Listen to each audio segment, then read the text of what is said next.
الحمد لله نحمده ونستعينه ونستغفره ونؤمن به ونتوكل عليه ونعوذ بالله من شرور أنفسنا ومن سيئات أعمالنا من يهده الله فلا مضل له ومن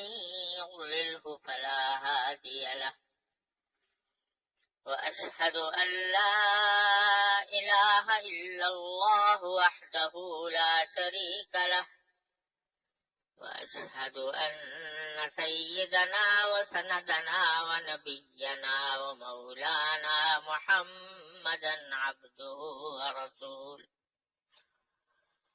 صلى الله تعالى عليه وعلى آله وأصحابه وبارك وسلم تسليما كثيرا أما بعد فأعوذ بالله من الشيطان الرجيم بسم الله الرحمن الرحيم إنا أعطيناك الكوثر فصل لربك وانحر إن شانئك هو الأبتر آمنت بالله صدق الله مولانا العظيم وصدق رسوله النبي الكريم ونحن على ذلك من الشاهدين والشاكرين والحمد لله رب العالمين. بزرگان محترم اور برادران عزیز،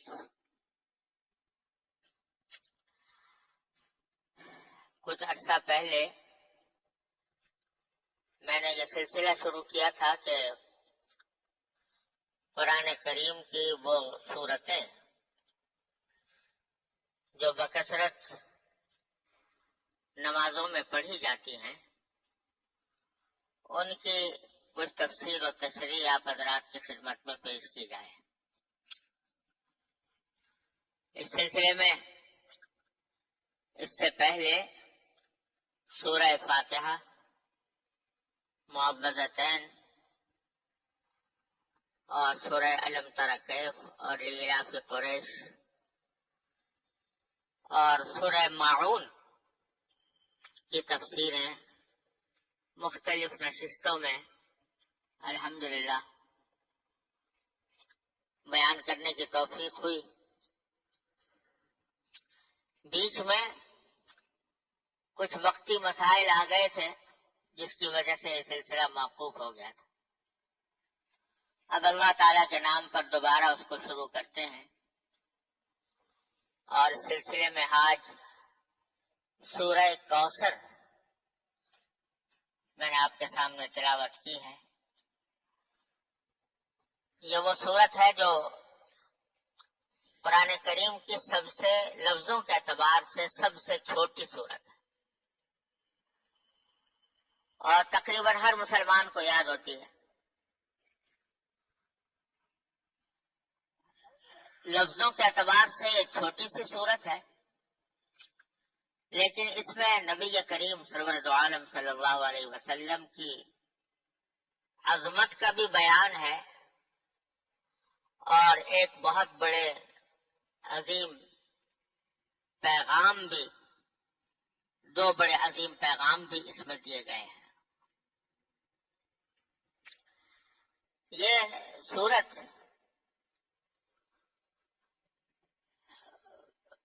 ایک واقعے کے پس منظر میں نازل ہوئی جس کا شان نزول یہ ہے کہ جب نبی کریم سرور عالم صلی اللہ علیہ وسلم کا نکاح حضرت خدیجہ الکبریٰ رضی اللہ تعالیٰ عنہا سے ہوا تو ان سے آپ کی 4 صاحبزادیاں پیدا ہوئی اور ایک صاحبزادے جن کا نام قاسم آپ نے رکھا تھا وہ پیدا ہوئے، لیکن اللہ تعالیٰ کو یہ منظور تھا کہ حضور اقدس سرور دو عالم صلی اللہ علیہ وسلم کی لڑکیاں، آپ کے صاحبزادیاں، وہ تو الحمدللہ زندہ رہیں اور انہوں نے طویل عمر پائی، لیکن صاحبزادے بچپن ہی میں انتقال کر گئے۔ جب ان کا انتقال ہوا تو مکہ مکرمہ کے کافر لوگوں نے بڑی خوشی منائی، اور ان کے بعد سرداروں نے، جن میں سے ایک کا نام عاص بن وائل تھا، اس کے بارے میں روایات میں آتا ہے کہ اس نے کسی محفل میں یہ بات کہی کہ دیکھو حضور اقدس صلی اللہ علیہ وسلم کی کوئی نرینہ اولاد نہیں ہے، جو ہوئی تھی اس کا انتقال ہو گیا، تو آپ کی تو نسل ہی نہیں چلے گی، آپ کی تو نسل ہی نہیں چلے گی، اور کوئی جب بیٹا نہیں ہے تو آپ کے بعد کوئی آپ کی کا نام لینے والا بھی الیاذ باللہ باقی نہیں رہے گا، اور آپ کے بعد آپ کی تحریک اور آپ کا دین معاذ اللہ خود بخود ختم ہو جائے گا۔ یہ اس نے ایک محفل میں یہ بات کہی، اور چونکہ اہل عرب کے ہاں صورت یہ تھی کہ کسی شخص کے بیٹا ہو تو بڑی خوش نصیبی سمجھتے تھے اور کہتے تھے اس کی نسل اس سے چلے گی،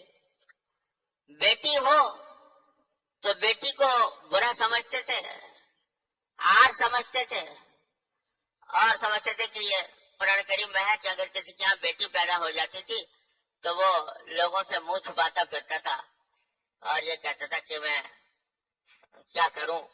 کہ میرے ہاں بیٹی پیدا ہو گئی ہے، اسی واسطے بیٹیوں کو زندہ دفن کر دیا کرتے تھے بعض قبیلے۔ تو اس واسطے نبی کریم صلی اللہ علیہ وسلم کے چونکہ بیٹیاں تھیں اور بیٹا کوئی نہیں تھا، تو انہوں نے اس بات کے اوپر بڑی خوشیاں بھی منائی، حضور اقدس صلی اللہ علیہ وسلم کی شان میں گستاخیاں بھی کی